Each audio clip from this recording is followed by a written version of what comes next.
Just because a set isn't meta shifting doesn't mean there aren't cards worth buying to improve your decks. Yes, only about 10% of cards in Black Bolt and White Flare have any actual competitive viability, but the good news is that the amount of money or trade credits you'll have to spend to acquire the best cards goes way down.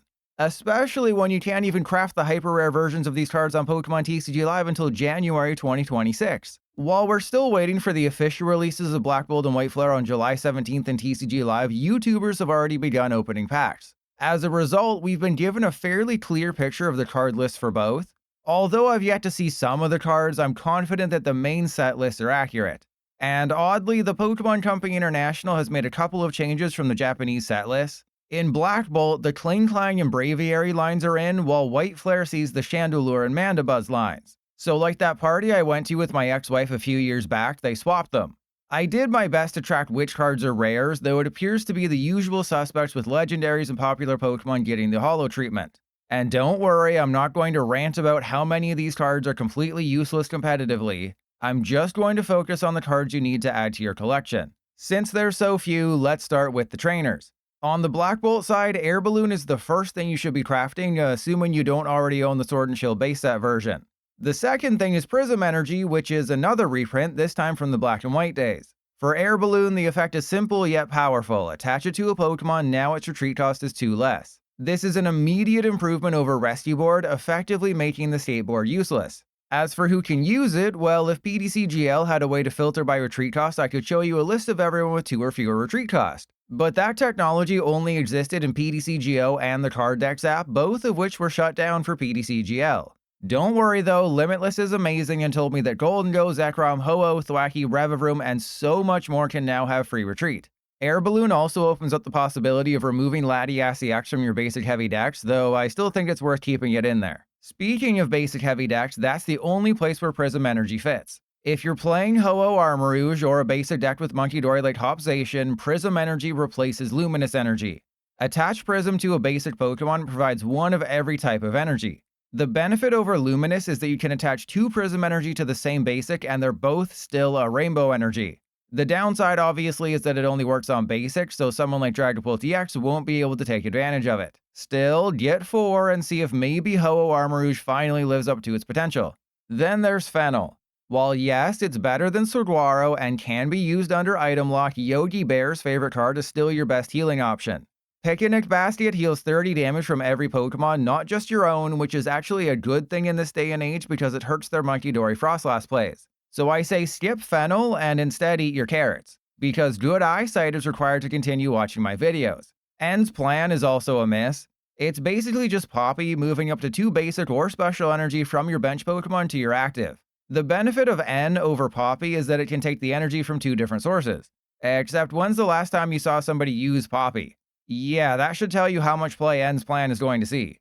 To wrap up Black Bolt's new trainers, there's Energy Coin. Using your toes, count how many times in the last year you've used Energy Sticker from 151.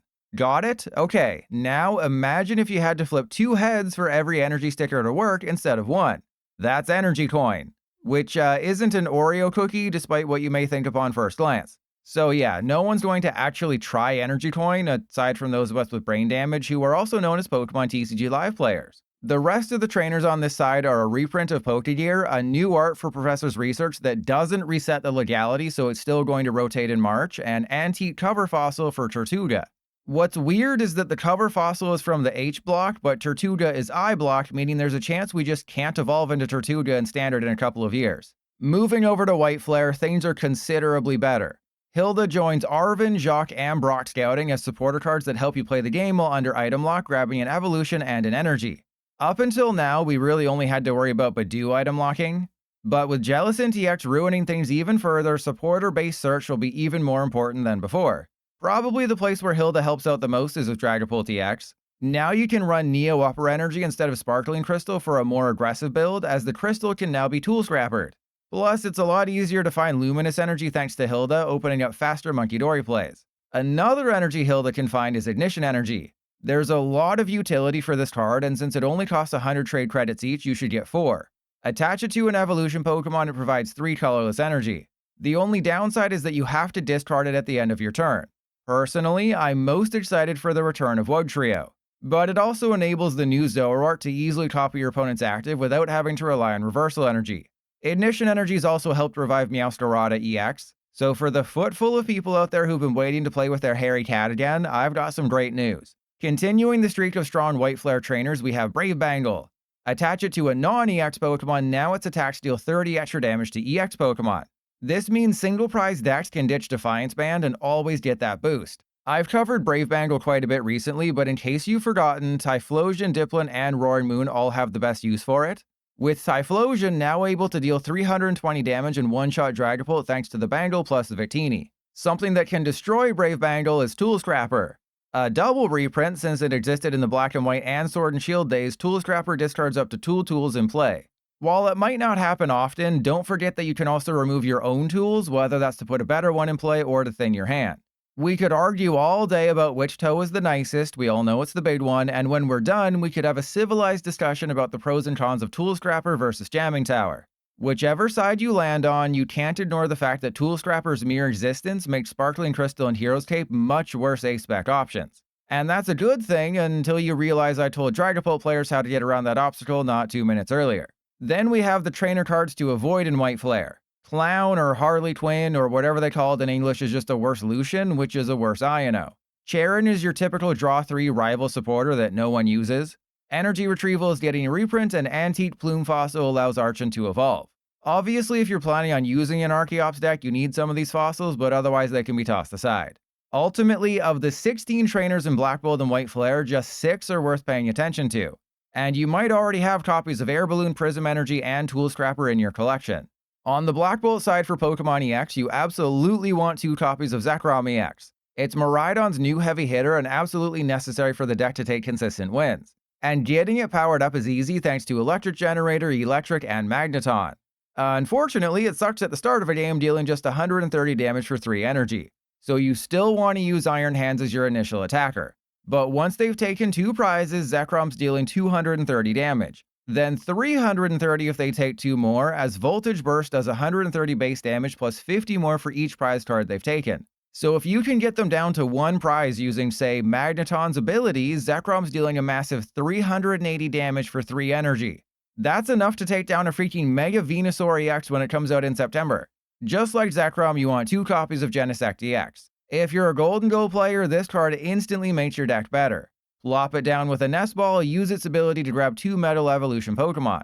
Now you're less reliant on TM Evolution and Golden Go and can just focus on getting as many Gimme Duel in play turn 1, then Genesect for Golden Go turn 2 and start drawing cards. Genesect also has a place in Baby Maker Matang and Steven's Metagross list, though not necessarily in Archaludon because Archaludon prefers to use Ultra Ball to get the energy in the discard pile. And those are the only 2 EXs you want on the Black Bolt side. Sure, Superior and Kyurem are slightly playable, but that doesn't mean they're worth buying or crafting. Superior boosts the damage all your Pokemon deal by 20 and it stacks. That'd be good, except we already have Lilligant, Kingambit, and Stelladur GX that do the same thing except better. And the attack requires 4 energy to get 3 cards that your opponent can just Iono away. Kyurem, meanwhile, can really only be paired with Frostlass. It does 130 base damage, then spreads 10 to their bench Pokemon for each prize card they've taken. Even at 5 prizes, that's only spreading 50 for 3 energy in a deck that can't really afford to waste time attaching 3 energy. Plus, Shaman blocks it, and Terras have a built-in bench barrier. You might say this card can be put on ice? Okay, listen closely to this next part. No matter how many feet picks you DM me, I will never say Meloetta EX is a good card. Yes, it can attack turn 1 going first. That means you can use TM Evolution or Turbo Energize right away. But in order to reliably achieve that, you'll need Squawkabilly EX in play plus Latios. And Carmine basically has to be a 4 of. And you'd need 2 Meloetta, so prizing isn't an issue. And even if everything goes according to plan, you're left with a Meloetta on the field that's useless after turn 1. And what happens if they choose to go first and you start Meloetta as your only basic? If you still think Meloetta is good, please comment down below so we can get you some help. For the final Black Bolt EX, there's Excadrill. It exists, and ink was used to create it. Just like Kyurem, you compare Excadrill with Frostlass as it does 60 to their active plus 60 to a damage bench Pokemon. But Shaman still exists, and so do Terras. And a 2 fighting attack cost isn't helping anybody. The main highlight on the White Flare side, of course, is an angry jellyfish who blows psychic waves out of its butt face. Put Jellicent EX in the active spot, now your opponent can't play items or tools. While Badoo is better at item locking since they can boss around Jellicent or use Iron Bundle, Jellicent evolves from Frillish, who item locks with its attack. So not only can you remove Badoo from your deck and still item lock on turn 1, but Relicanth allows Genesect to guaranteed item lock them with Frillish's attack if you're ever worried about getting thrusted or gusted. There's plenty of ways to utilize Jellicent, be it with Dust Noir, Frostlass, or a hit and run deck, but the best pairing, at least so far in Japan, is with Gardevoir. It's not necessarily better or worse than the current version of Gardevoir. It's more like Gardy can be run 2 different ways and both are great. Instead of taking big one-hit KOs with Drifloon, now you take your time, use Monkey Dory to spread damage and heal, prevent them from playing the game, and then take knockouts when it behooves you. Get a 2-2 line of Jellicent and prepare to annoy people into rage quitting the way the Pokemon Company intended. The second and only other EX to get from White Flare is Reshiram. It's literally just Zekrom EX except a fire type, dealing 130 base damage for 3 energy, which gets boosted by 50 for each prize card they've taken. While it doesn't necessarily save Ho-Oh Armarouge, it's yet another tool in the box. Because you have so many alternate attackers in the deck, you can get by with just one Reshiram EX here. And unlike Zekrom, where you might want it on the field early to potentially Jenny to it and prep it for the late game, Reshiram only needs to come once your opponent's beaten you off a little bit. Since it's a fire type that can deal up to 380 damage, Reshiram could also be included with Charizard, Blaziken, or any Emboar decks you might want to build. Then there's the cards in White Flare packs loud YouTubers will freak out over because they see a shiny border peeking out at them, only to be massively disappointed when it's unplayable EX junk. Yeah, Whimsicott EX can win a couple of games, mostly thanks to it hitting for a grass weakness and Badoo trapping item cards in their hand. But we already have Poltergeist attacks with Gengar and Banette EX, and those aren't heavily played. Plus, it has a laughable 230 hit points on a stage 1, and a fire weakness in a world where Typhlosion is great and Ho-Oh Armarouge might rise like a Skywalker. I say skip it entirely. Just like Keldeo EX, which is so bad it doesn't even deserve another second of your time. The new Hydreigon EX is fun to think about, as its ability allows you to take an extra prize card when knocking out a basic Pokemon. Pair it with TM Blindside and Ignition Energy and you can pick off low HP basics like Monkey Dory that have a damage counter on them. That being said, the new Hydreigon EX doesn't have much else going for it, and you can mostly ignore the German Dragon. Similarly, Bouffalant EX seems okay. It takes 30 less damage with its ability, then 60 less more with 2 Curly Wall Bouffalant down. But only dealing 200 damage to EX Pokemon for 3 energy makes it much worse than Terrapados EX in my eyes. Out of the 12 Pokemon EX in Black Gold and White Flare, only 4 of them are worth paying attention to. Yeah, a couple of the others could be fun to mess around with in the backseat of your car after a few drinks, but you'll regret it in the morning. By far the best non-EX Pokemon in Black Gold and White Flare is Eelektrik.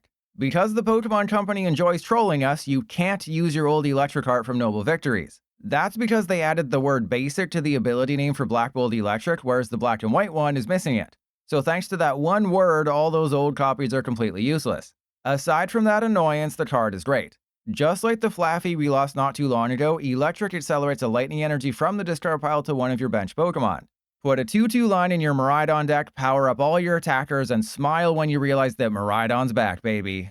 Thanks to Eelektrik helping revive the non-Joltik version of Miraidon, you want a copy of the new Galvantula, which evolves from Joltik.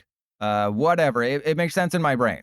With White Flare Galvantula, you discard all attached lightning energy and deal 50 damage for each discarded. It's definitely on the cusp of worth crafting or not, but considering how playable Joltik and the Grass Galvantula are, it's not far-fetched to think that a single copy of this guy will win you a game at some point.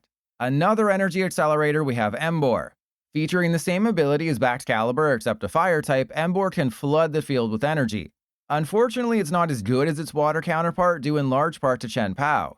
That's because the Sword-Tooth Tiger can get energy with its ability, then deal 360 damage for 6 energy. Emboar's headliner from the set is Reshiram, who can deal up to 380 for 3 energy, but at the start of a game, it's not as powerful. Still, I think Emboar's worth owning, even if it's just to build a single prize Firebox deck with a Reshiram finisher. Regigigas can one-shot Dragapult, Ho-Oh does 200 damage if you have a Terra in play like Cornerstone Masked Ogerpon, and Torkoal is a potential heavy hitter if you're feeling lucky. And thanks to Prism Energy, alternate attackers like Durant EX and Iron Hands EX can be played, effectively giving you an inferior Ho-Oh Armarouge deck. Lastly, the new Zoroark has a ton of potential. Pair it with Frostlass Monkey Dory and accompanying Flute, now you have a single prizer who can deal 150 damage for a single Darkness Energy. Throw Ignition Energy into the mix, now Zoroark can copy the attack of your opponent's active. So all of a sudden, those smug Stage 2s have to worry about a furry's third favorite Pokemon using Phantom Dive or Shadow Bullet. Just be aware that there's several bad attacks to copy like Raging Bolts, Golden Goes, and Typhlosions, as they require you to do things Zoroark isn't capable of.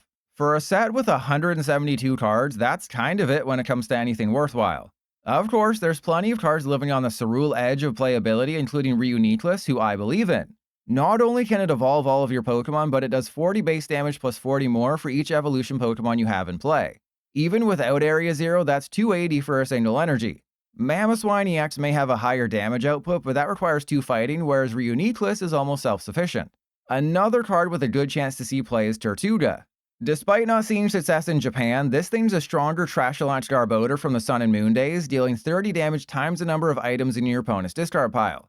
I think the fact that it evolves from a fossil is turning people off, like when I tell women my favorite Pokemon is Lopunny. But with the right list, you can punish anyone crazy enough to play item cards. Then we have a couple of grass status inducers. Use Brute Bonnet to poison them. Now a Moongus can deal 150 damage for a single energy, hitting for a grass weakness. Or Lilligant can either paralyze or confuse based on a coin flip.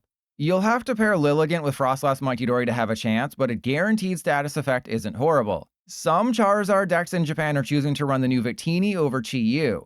Victini has less hit points and requires you to have a full bench, but it always does 120 for 2 fire energy. I personally would stick with Chi-Yu because what the hell do you mean 5 bench Pokemon?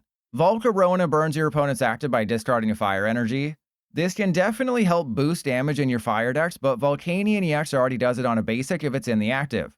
Requiring a stage 1 and an energy discard might be asking too much. The Alola Mommy Pokemon works as a revive for your low HP basics as long as it's in the active spot, while Mandibuzz can force your opponent to bench a low HP basic from their hand. Both have their uses, they just don't have widespread viability.